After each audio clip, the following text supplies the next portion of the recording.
Today, we're excited to have you all join us in the third in a series of webinars about our book, Ground Truths, Community Engaged Research for Environmental Justice. My name is Martha Matsuoka, and I'm on the faculty of Urban and Environmental Policy at Occidental College, where I direct the Urban and Environmental Policy Institute, an applied research and community engaged program on campus. I'm joined today with my friend and co-editor, Chad Raphael from Santa Clara University, along with chapter co-authors, Carolina Prado from San Francisco State University's Department of Latino Studies, Zsea Bowmani from the University of Toledo College of Law, Vera Chang from UC Berkeley's Department of Environmental Science, Policy and Management, and Teresa Mares from the University of Vermont. Today, I'll start with a brief overview of the goals of our book. Chad will follow with an overview of the book's contents. He'll then introduce our first panelists, Zsea and Carolina, to present on their chapters on environmental law, policy, and public participation, followed by an introduction of Vera and Teresa to present their chapter on food justice and food sovereignty. We invite you to post questions at any time using the Q&A button. We'll respond to questions following the presentations. And as you all know, the webinar is being recorded and we will email you the link to you afterwards.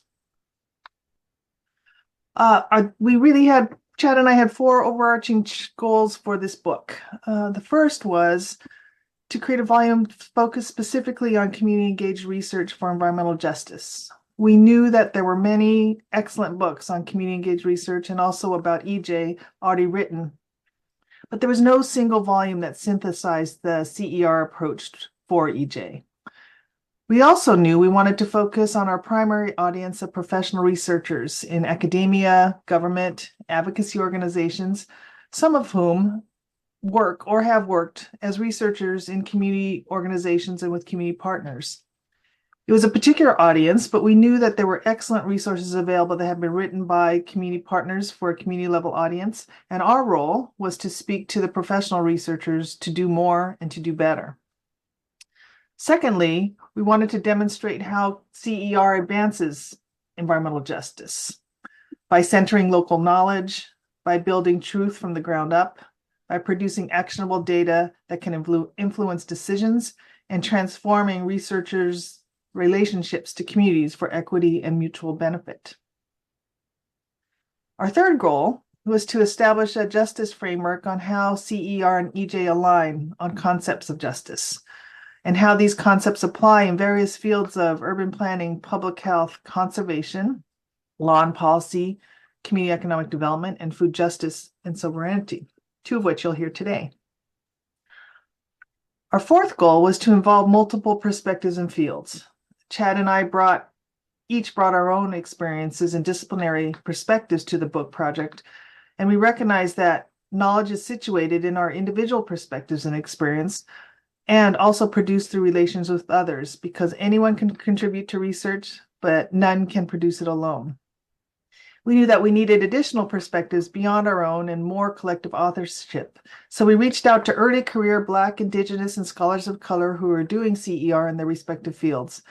And we invited them to co-author chapters with us. And you'll hear from two sets of co-authors today.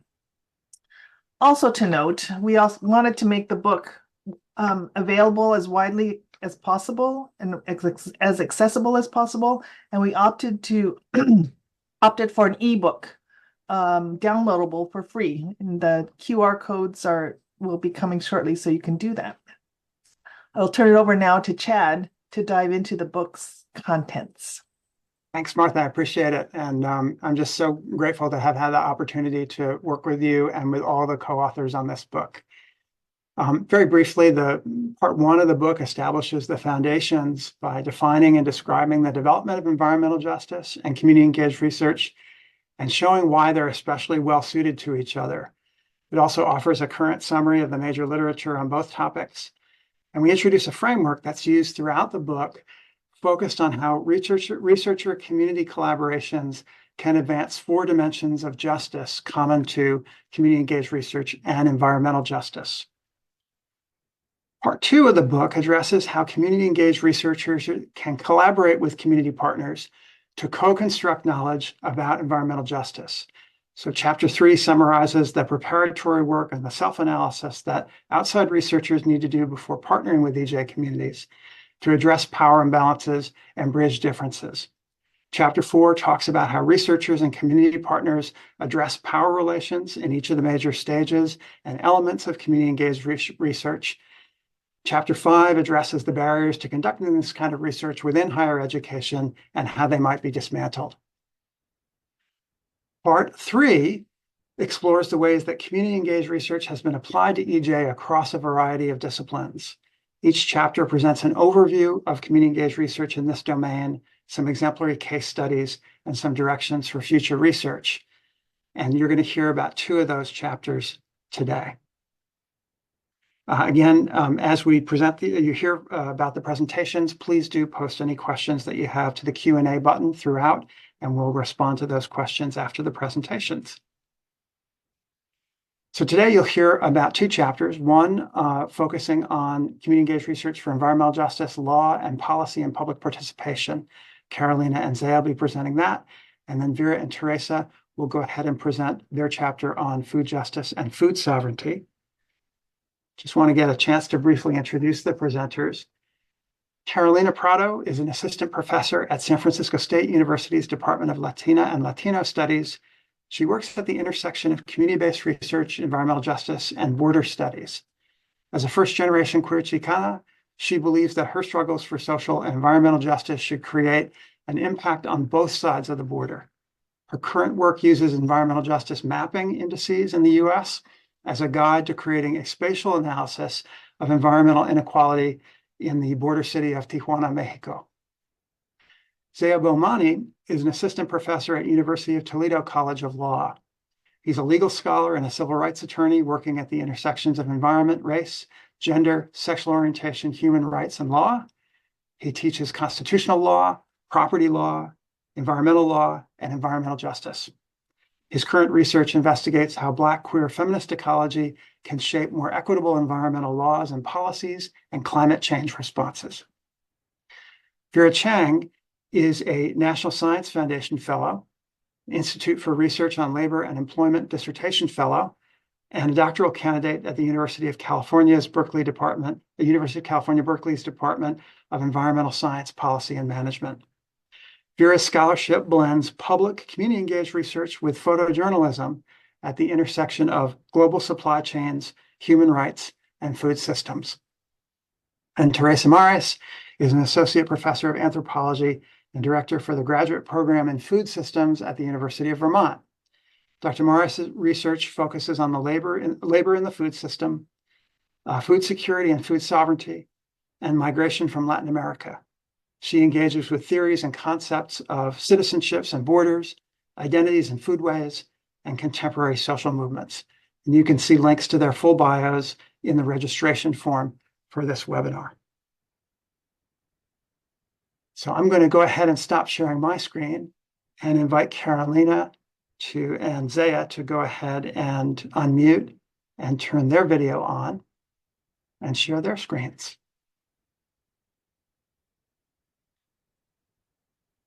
Hi, y'all. Gonna go ahead and share our slides. Again, thanks for being here with us today. We wanted to start off a bit of our sections talking about how we got involved with community engaged environmental justice research before kind of focusing in on the topics of our chapter. I personally started working with my longtime community partners in 2009 when I was a senior undergraduate at San Diego State University. I went on a toxic tour of Tijuana, Mexico, and met my community partners, the Colectivo Salud y Justicia Ambiental, or the Environmental Health and Justice Collective. And I reached out to them at the time to collaborate on my senior thesis project. And since then, I've been working with them on different campaigns around toxic waste and air pollution with mapping, qualitative, and surveying projects since. So part of our chapter is looking at applying the framework of environmental justice elements or the dimensions of justice to community engaged research for environmental justice when it comes to law, policy, regulation, and public participation in the policy process. So we wanted to share a little bit about how we read that within the dimensions of justice.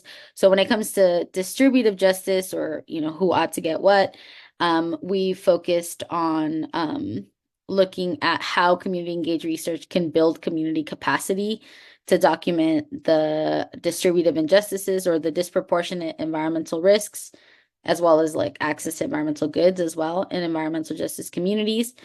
When it comes to procedural justice, or who ought to be making environmental decisions, we saw community environmental research or community engaged research as supporting EJ communities' co-production of research to be able to strengthen their influence on environmental regulation and policy and law. When it comes to recognition justice, or who ought to be respected and valued in that decision-making process, we saw research or community engaged research asserting the validity of community members' knowledge and research in the process to make regulation or policies or within the legal process as well as recognizing the role of Indigenous sovereignty over environmental decision-making on their ancestral lands. And then last, transformation justice, or what ought to change, and how we see community engaged research as taking part in the systemic transformation of political processes in order to acknowledge the cumulative impacts of environmental and social risks, and kind of just transition to safer practices in order to make healthy environments for all people. And when it comes to community engaged research and the policy process, we were organizing the contributions that community engaged research has on the policy process through Kingdon's model of the policy process that looks at policy openings or policy windows through different pieces of work that folks do with what he calls the problem stream, the policy stream, and the politics stream. The first stream, or the problem stream, is this piece of the policy process involves defining problems and legitimizing those problems in the eyes of policymakers and the community. We were looking specifically at how community engaged research is used in this part of the policy process.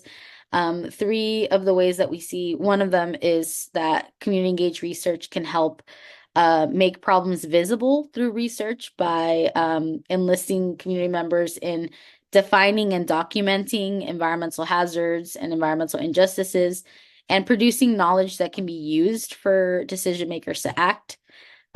Second, community engaged research can also help play a role in assessing the feasibility, the desirability, and the effectiveness of specific potential organizing or policy strategies.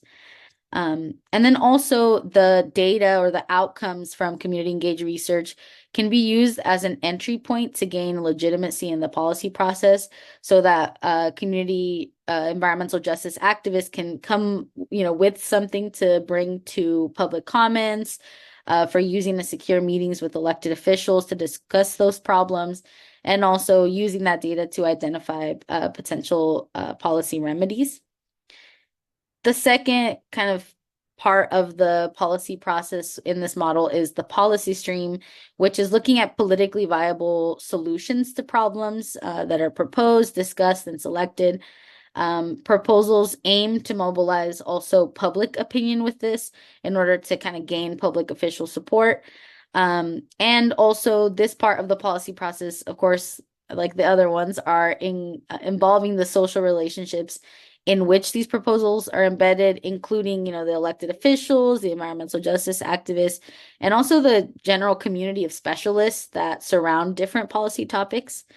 In terms of the policy stream, one of the examples that we gave is the task around identifying priorities from this case study around semi-truck traffic and exposure to diesel pollution that the Colectivo Salud y Justicia Ambiental and the Environmental Health Coalition worked on in the Tijuana, Mexico region. The community engaged research methods that were used were particulate matter air quality testing in order to identify hotspots and air pollution hotspots and sort of their relationship to semi-truck traffic. The results of that air quality testing were then used in binational air quality forums and in meetings with municipal transport representatives. And ultimately, the research helped pressure officials to install no truck public signs along the most impacted streets based on those hotspots that were identified through the testing. The task of identifying policies, we highlighted the example of the issue of food access and needs in low-income communities, particularly in San Francisco. This case was a partnership between the Literacy for Environmental Justice and the San Francisco Department of Public Health. And the methods that were used in that case were community surveys on perceived access to fresh produce for community members, with semi-structured interviews with residents and merchants about their openness to healthy food programming.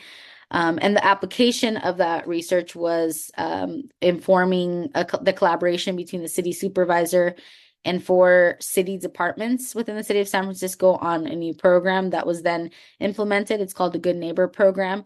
That was established to persuade corner stores to provide more fresh produce.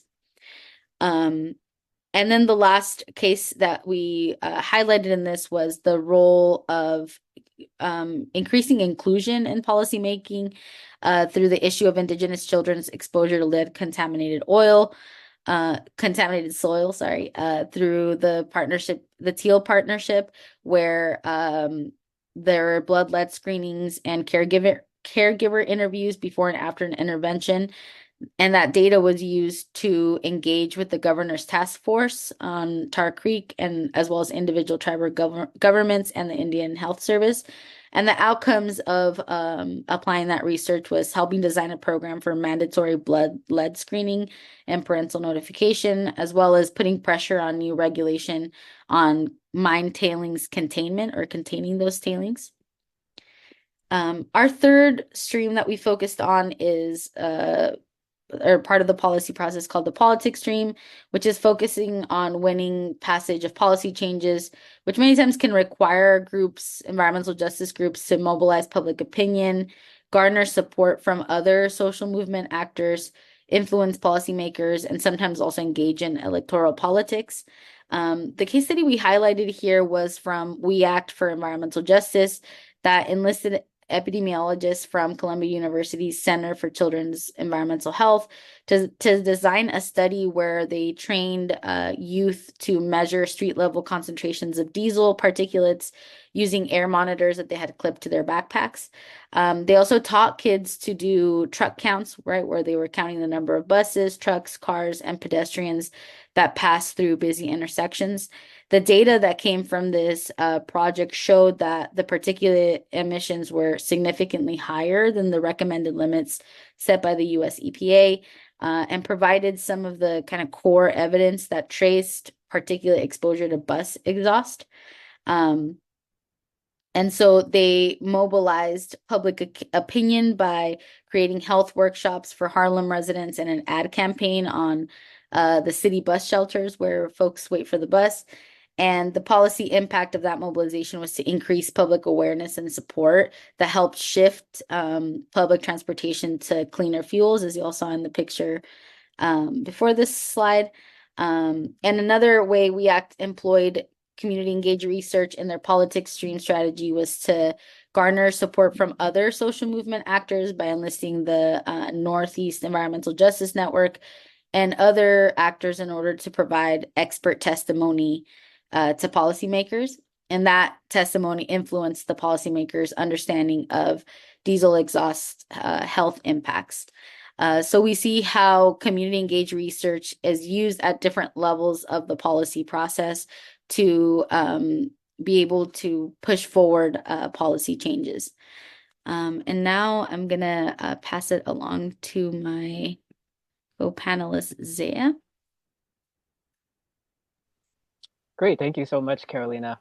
And I think a common theme you'll see in the chapter and also throughout the book is we're looking at how we can uplift communities and frontline communities and community groups, and legitimize. I think that's a very important word, legitimize their knowledge and expertise in the eyes of institutions that have the power to make change, but for various reasons, which we can go into, don't see, community-based knowledge as legitimate. And so as researchers, as advocates, as lawyers and law professors, we've been trained into how to be middlemen, so to speak, between people and communities and these institutions. So using our skills and tools to help legitimize these voices, I think is part of a really important takeaway from this whole webinar and the book in particular. So like Carolina, I just wanted to give a super brief introduction as to how I got into this work. I grew up in South Central LA, actually near light industry, not too far from the notorious Exide battery recycling plant, which you think battery recycling is a good thing, but unfortunately that site has been subject to a lot of issues and has significant lead contamination. It went out of business, and so now the taxpayers, the residents, the city is now the one who's responsible for paying for that cleanup. And so that, and plus many other experiences of living in lower income communities and places that are heavily exposed to environmental toxins. And then just seeing human rights abuses just throughout our consumption and different aspects of society led me to go to law school to be able to expand access to justice to others. And eventually I pivoted to teaching with a community-centered focus, a community-centered approach. And I find that's a really great balance between bringing the law to communities, helping them realize that even though it can be complicated, it can be navigated when you have the right legal partner. And so I'll just talk a little bit. So that's really how I came into this work. In the Bay Area, where I was previously based at Santa Clara, I partnered with community groups Green Action for environmental justice and All Pauses Possible, to grassroots Bay Area groups. And then now in Toledo, I'm partnering with Junction Coalition 419 and the city of Toledo's sustainability department. And there's lots of opportunity that I'm not talking about in the book, but I am excited to see that some of this research and work has inspired, my ongoing engagement with this in my new position at Toledo. So yeah, you can go ahead, Carolina, and change the slide. So when we talk about community-engaged research in the legal process, it's very similar to the policy process. And when we say the legal process of the law, we're really talking about courts, right? Lawyers and I guess at one point, esteemed and respected court system. I think nowadays it's a little bit in jeopardy, but the idea that we have these institutions that are supposed to be, right, in theory, neutral arbiters of truth, justice, what have you, but really supposed to be a neutral party that can help resolve disputes between two or more groups. And despite those good intentions, there have been issues and continue to be issues. The environmental justice movement itself was born out of a lack of really recognition by environmental lawyers that people are part of the environment too, right? And so back in the 70s, where we had really the environmentalist movement taking hold, in the 80s, environmental lawyers were focused really on the trees, the grass, the streams, the bears, right? Everything but the human or the anthropocentric aspects of the environment, other than our negative contributions to the environment.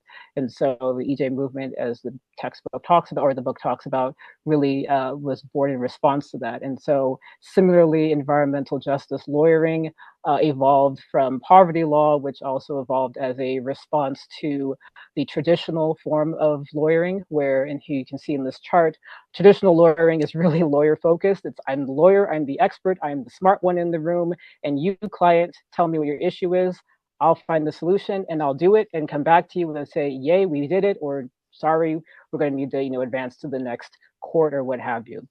And so the textbook talks a little about community lawyering, which is a different approach, which really is emphasizing, just like community-engaged research, really trying to empower communities, making sure they're not just passive recipients of the benevolence of a more informed or trained expert, but really as partners with that.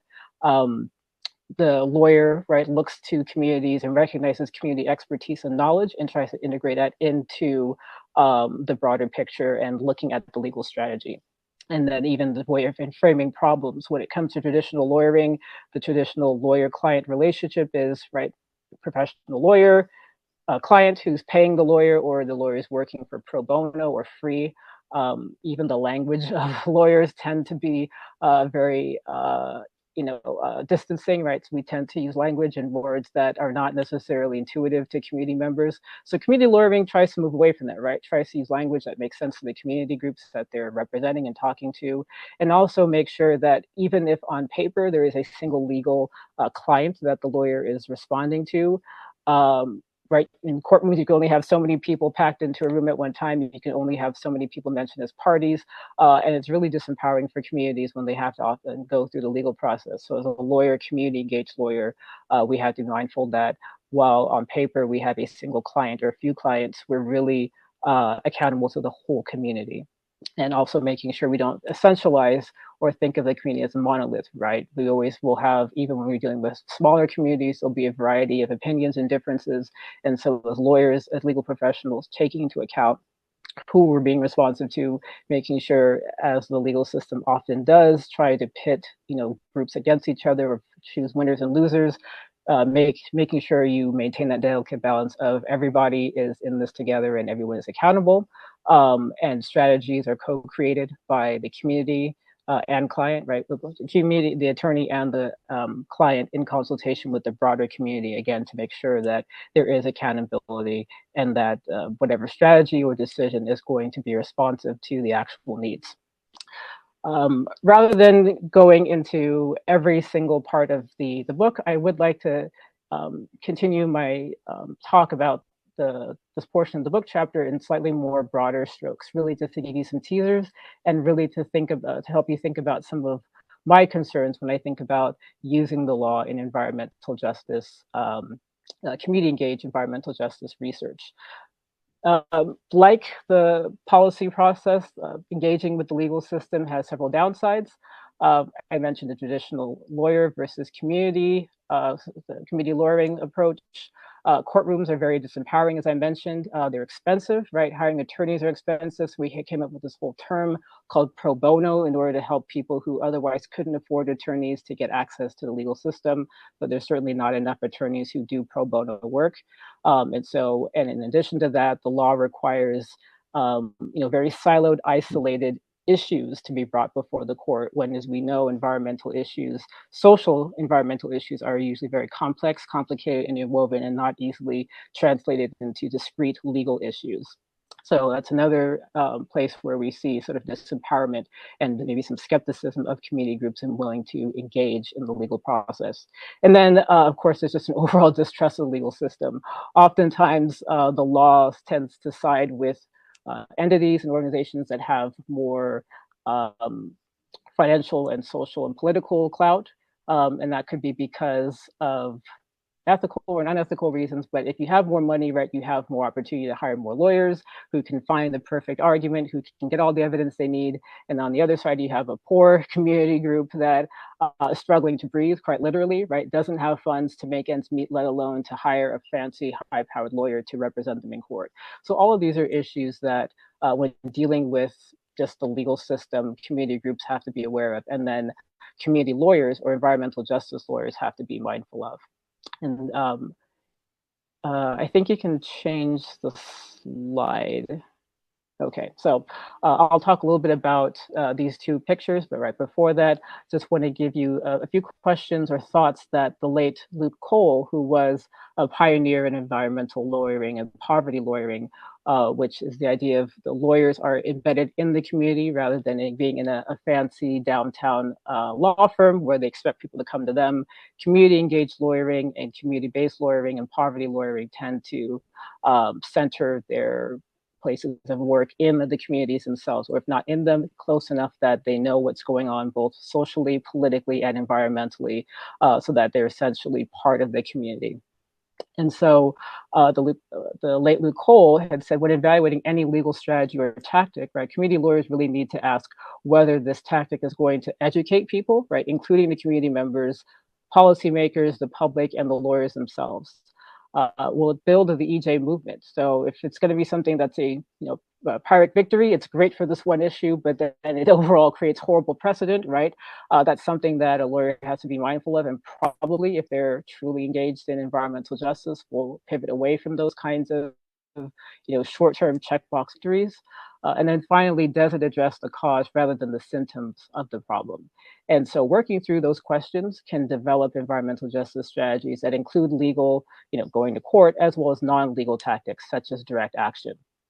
And then how community engaged research can be used in this instance. One, it can help generate data, right? Just to better understand what the scope and severity of environmental problems are. It can also gather evidence, right, for potential lawsuits. So before you even say, we're going to court, we're going to sue Exxon, we're going to sue whoever, you have to make sure you at least have the evidence, right? And that's part of that legitimizing. Community groups, frontline folks will probably know intuitively, I can't breathe in this community because the air is so thick and dense and my lungs burn. But that's not evidence that you can go before the court necessarily and use that to prove, therefore, we shut down this refinery. So community engaged research can help generate and gather that evidence for potential lawsuits, either in terms of building that evidence or just building better strategy to know how the law can be a part of that overall campaign. And then lastly, there's a way you can engage with the law, not through a direct lawsuit, but through what are called friend of the court briefs or Latin amicus briefs. And those are submitted as concerned parties and say, hey, we're Community Group X. We see this lawsuit's before the Supreme Court of California or what have you, and this is our take on the issue. And that's another way of legitimizing and bringing community voice and expertise and knowledge to the legal realm with a much lower cost of entrance than a full blown lawsuit would. So here we can see some examples of where community engaged research has been used. The one to the right, the Bucket Brigade, I think is one of the most successful examples. And the first one was started in '94, and that was used to measure air quality near industrial pollution sites in Rodeo, California, which has many oil refineries. And that case eventually led to settlement. And the Bucket Brigade, I think, is a really interesting example because it seems so simple and yet can have such a powerful impact on just gathering data. Sometimes the mere act of measuring, right, what you already know, and bringing that before an expert and saying, hey, this is what we've been talking about for the last 5, 10, 20, 50 years, can have a huge impact in both the policy as well as the legal arena, as we talked about. It also is important, we'll realize right before we get to this slide, I wanted to talk about some of the additional obstacles in using community engaged research and litigation. Having evidence or information is great, data is great, but data doesn't always equal legal evidence. And so the law, you go to law school for 3 years for a reason, not just to give law schools money, but because it is a very intricate and complex set of rules and ideas and values and norms, some of which are not intuitive, actually counterintuitive to an average person. And so things like evidence and what is going to be considered acceptable, evidence of environmental harm alone isn't always enough to say, hey, we've got a case. So working with a community engaged or community-based lawyer is really essential for those kind of instances where a community group says, we want to go to court, we think we can win this, having someone to help them navigate and say, okay, you have a case, but let's build it. Admissibility of evidence. So many of you have probably heard the term hearsay, and so that is usually the type of evidence. It's usually used in a pejorative sense, and that's the kind of evidence or information that court generally does not like to allow. So community groups, paired with an attorney that is EJ focused, that is using CER, can help create knowledge that is going to be considered admissible, right? And then timing is a really huge factor. There are statutes of limitations that can completely bar an otherwise winnable case. And a community group, without having some legal expertise might not know they only have 1 year to bring their lawsuit before a court before they're barred forever from ever bringing that issue, even if they were guaranteed absolutely going to win. If they miss that deadline, right, that's it. So those are really important factors to keep in mind. So even if a community group doesn't think they've done the EJ research and they don't think going to a lawsuit will be the way to go, even speaking with a lawyer to help them understand their options is incredibly important. Go ahead to the next slide, Carolina. Other examples of using community engaged research. So I mentioned litigation with the bucket brigades. We also, I'll wrap this up very quickly, legal clinics, law school clinics, as well as private clinics or nonprofit clinics help expand access to justice. They can train students, aka future lawyers, on how to do client-centered lawyering. This is a shout out to one of a really prominent, very successful law school environmental clinic at Golden Gate University, which unfortunately will be ending its JD program at the end of this academic year. So I think one thing I'll mention at the end for future research is helping to make sure this kind of work continues in the face of financial issues. Next slide, please. And then legal aid clinics, which are sort of the standalone nonprofit groups that are designed to provide pro bono or very low cost access to justice for low-income community groups. And so this is a picture from the Florida Bar Foundation, where they had the Escambia Project back in 2017, whose goal was to increase access to justice. And it was a very successful year-long experiment using participatory design methods to advance access to justice. And they were able, from the end of that project, to create a tool that helped intake staff members identify whether someone who came in asking for help had a legal issue, and then if so, how they could connect them with pro bono legal assistance. Next slide. So for future research, there's so much we could talk about, so I'll keep it brief. I think the main takeaways are seeing how much more powerful we can make CER in the legal and policy process, I think is key. We can develop more screening tools that represent cumulative impacts and social vulnerabilities. Thinking about how to expand the role of community lawyering and academic law clinics and community-based legal aid clinics. As I mentioned, Golden Gate University will be ending its JD program, which was really powerful in conjunction with the environmental law clinic. So looking at research to figure out how we can save these kind of programs, and not to save them, expand them and make them more robust, and ideally in every single law school across the country. Other areas can look beyond particular campaigns and lawsuits to help develop broader frameworks for EJ law and policy by engaging the scope of impacts and vulnerabilities that shape people's environments. And I'll leave that there. And so if anyone has questions, we can answer them during the Q&A. Thank you so much, Carolina and Zsea. If Zsea and Carolina can turn off their cameras and mics, we'll go ahead and transition right away into Vera and Teresa.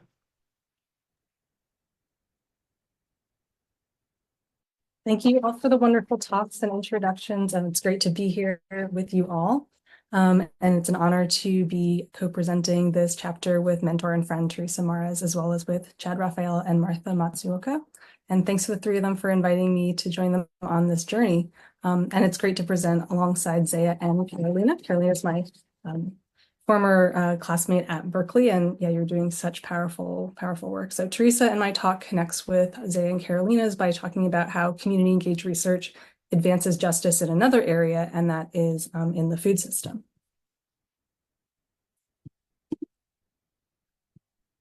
I'm just going to share my screen.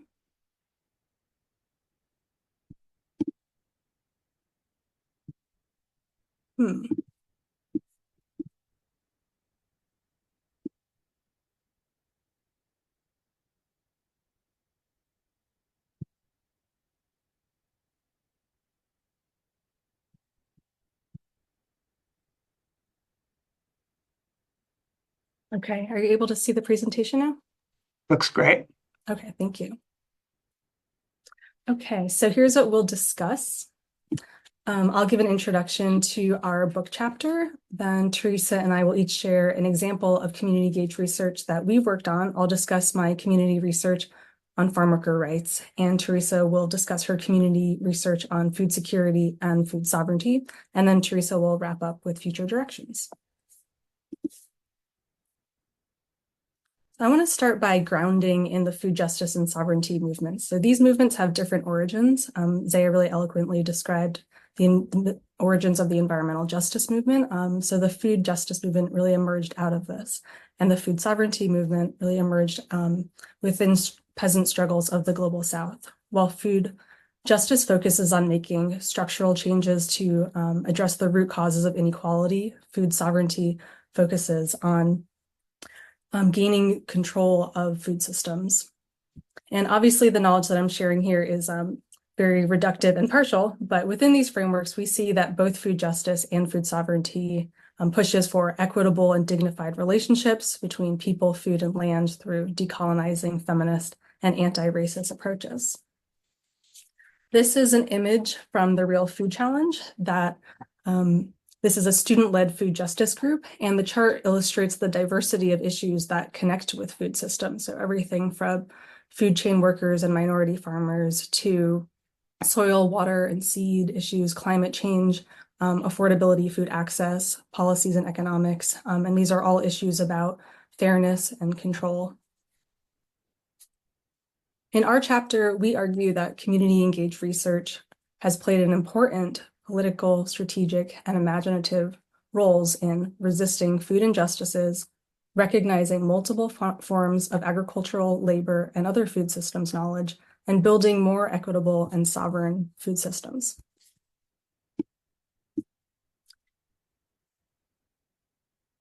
Mirroring the diversity of food systems issues that we saw in the Real Food Challenge chart earlier, the vision of community-engaged research has manifested through a diversity of projects in the food system. So these are the topics that we cover in our chapter. So one of them, for example, is discussing the way that fence line communities have used community-engaged research to fight to protect themselves against toxic pollution in water, air, and soil. A really impressive example of this is the longitudinal study that was initiated between a poor Black community in Tillery, North Carolina, and the late epidemiologist Steve Wing. Together, the communities and Steve scientifically proved the fact that industrial hog farms in poor communities were causing environmental illness. And by proving this, these communities have won really impressive legal victories, like North Carolina banning industrial hog farms from the state, banning new industrial hog farms from the state, winning environmental racism claims in civil rights courts, and receiving settlements from multinational hog corporations. And this is really symbolic of the legitimacy in community-engaged research that this type of research creates that Zsea so eloquently discussed. And this example in North Carolina also underscores an important point that we talk about in our chapter, which is that community-engaged research is really critical in the face of corporate and political efforts to resist regulation. In sharp contrast with the ethos of community-engaged research, many food corporations fund research to protect their own interest. And this research is, of course, dangerous because it has the guise of scientific neutrality. So, for example, the National Pork Board funds research, as have companies like Tyson, Monsanto, and Cargill, to name just a few. Our book chapter also discusses community-engaged research on Black farming, resilience, and agency. And an example of this work that we discuss is sociologist Monica White's book, Freedom Farmers. In Freedom Farmers, White challenges our notion of what agriculture means. She counters this common image that we have of agriculture as being a site of only oppression for Black people. Instead, White says agriculture can be a site of powerful community resilience. And White's book has been called a lodestar from which research and advocacy from which to research and advocate for justice. And one of the many reasons why Monica White's work is deemed so effective is because White herself is immersed as a member of the Black farming community. Our chapter also covers community-engaged research on food and farm worker rights and struggles against exploitation, and I'll share a case study of this from my research. And finally, our chapter discusses ways community-engaged research has supported community demands for food security and sovereignty. And I'm excited that Teresa will discuss this important area based on her inspiring partnerships.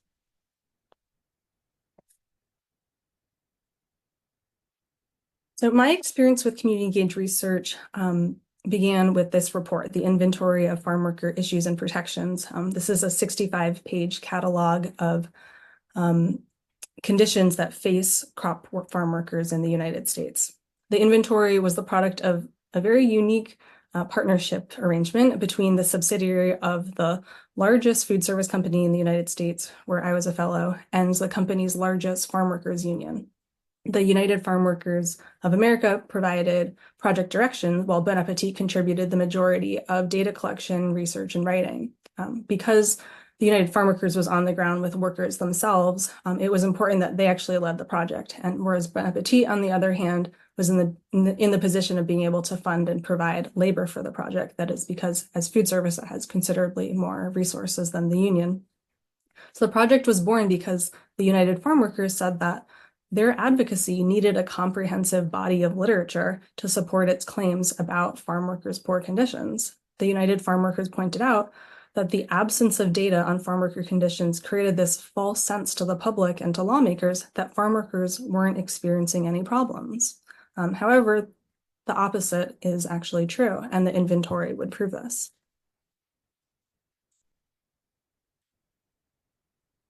The inventory cataloged the extent that farm workers have been excluded from basic legal protections that are the result of structurally racist federal policy.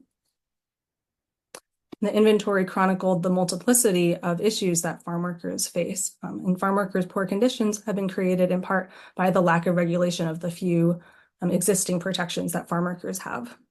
This research has been foundational to university curricula on food systems and subsequent research on farm workers.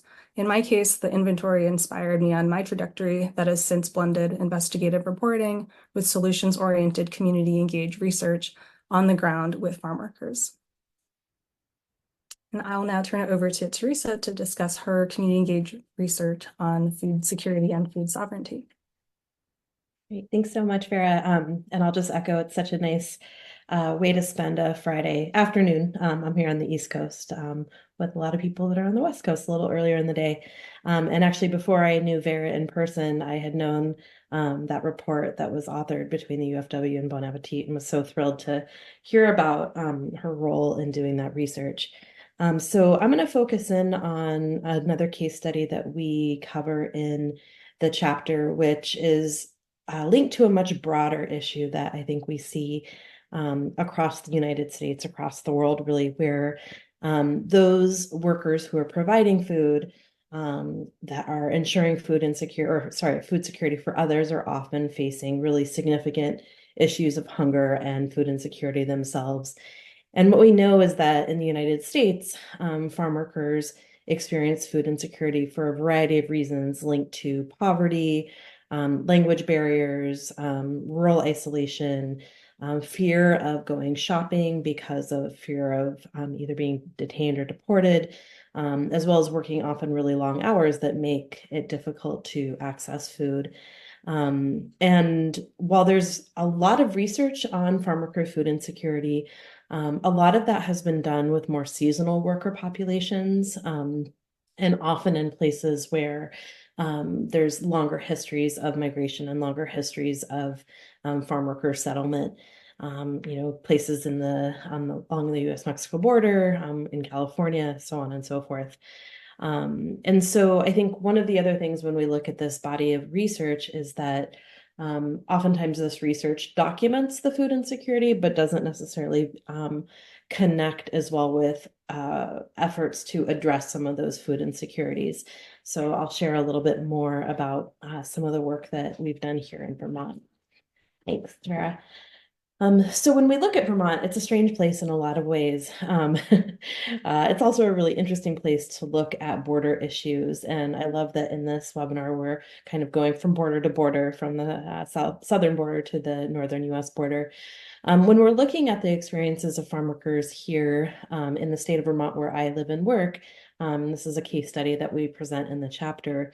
What we know is that the border dynamics here are really interesting to explore. And if you look, 100 miles on each side of the border, that's where we have sort of jurisdiction of Border Patrol.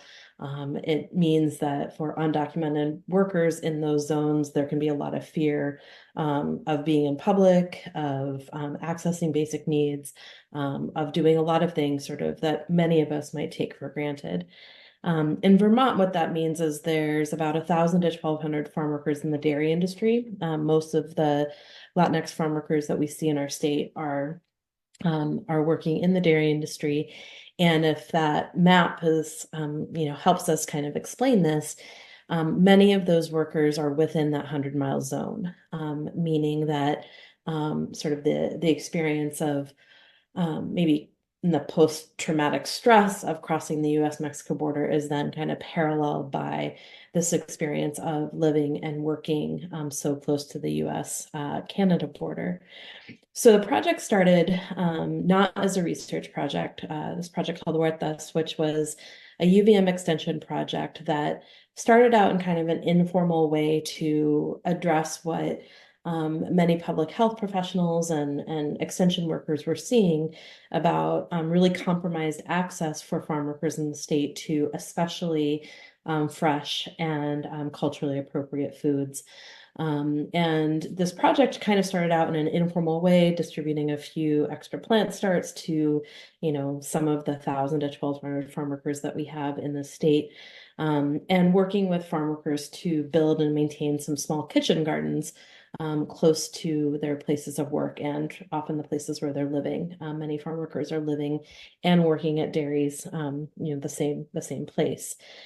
So I was hired by UVM a couple of years after this project started, and given some of the past community-based research that I had done, looking at access to food for Latinx populations and what that meant for food justice concerns, I found that there was a really interesting place to anchor some of my interests in food security within the farm worker community, and also connected to this gardening project. So we started doing research in 2011, 2012, trying to really understand, what were the conditions that were leading to some of this compromised food access, how we actually address some of these needs that we were hearing through working alongside farm workers to build and maintain these kitchen gardens.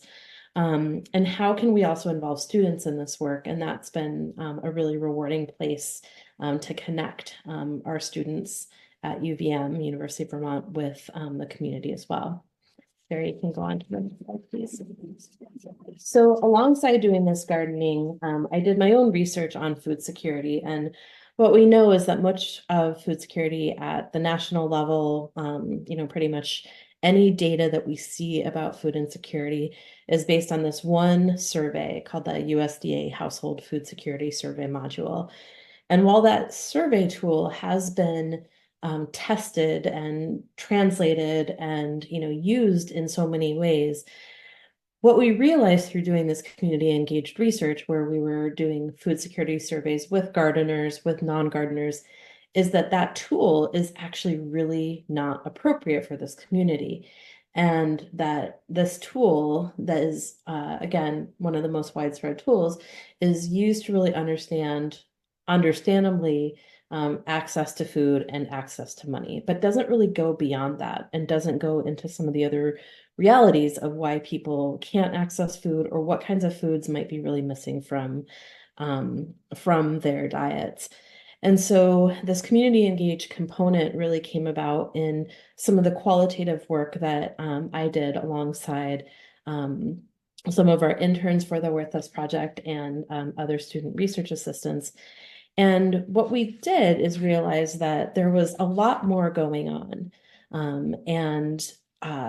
While access to money is certainly linked to access to food, there were so many other dimensions of food insecurity and food injustice that weren't being really accounted for in sort of these non-community engaged or top-down forms of research. And that these lived realities of food insecurity, right, this fear of border patrol, the challenges that are presented by working hours, frankly, really kind of notable lack of culturally appropriate foods in grocery stores in this area, were all much more connected to people's lived experiences of food insecurity. And so this project that I've been really fortunate to be a part of and have helped to guide over the years has allowed us to both understand the numbers of food insecurity, understand the problems with those numbers, the importance of narratives, the importance of thinking about more qualitative experiences, but then also to fold that back into some of the gardening project that we've worked on. So you can move on, Vera. The things that we've been seeing is that, of course, food is important, but gardens are also a really important place. I think many of us who are gardeners know this, for exercise, for leisure, for experiencing environments, that might be in our literal backyard.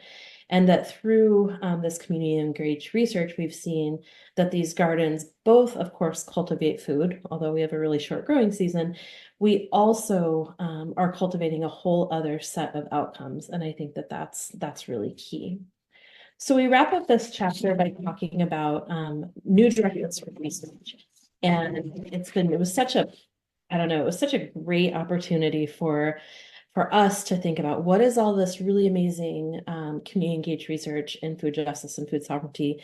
What has it looked like and what might it look like? And so as we conclude our chapter, we talk about the importance of involving CER practitioners, those who are doing environmental justice research in this community engaged way, to build these broader collaborations and coalitions with each other.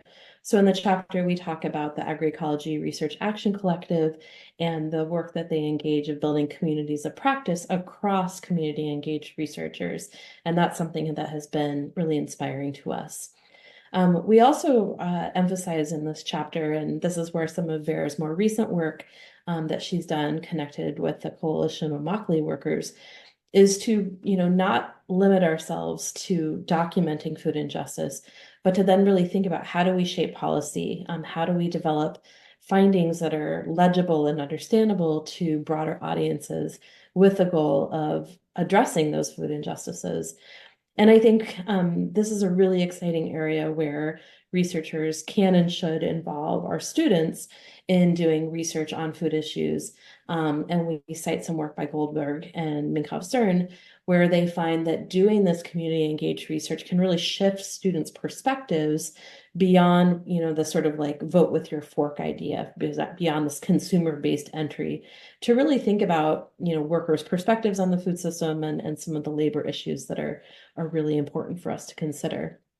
So finally, what we'd like to just talk about, and Vera, you can move on, is that community engaged research within food, and I think broadly across these chapters, what we see is that it's a really important way that we might deepen decolonial and anti-racist research, that we can really think about how we can support communities' responses to disasters, to crises.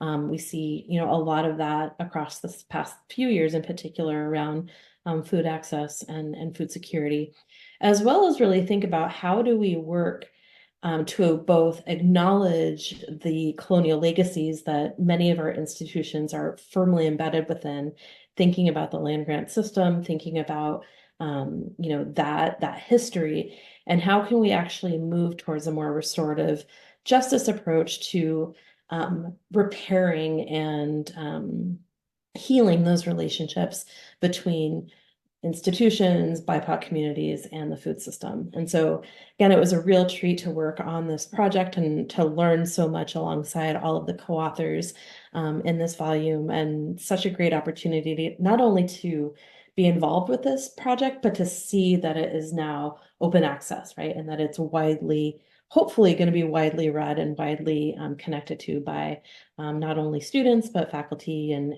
community engaged researchers. So that's all for us.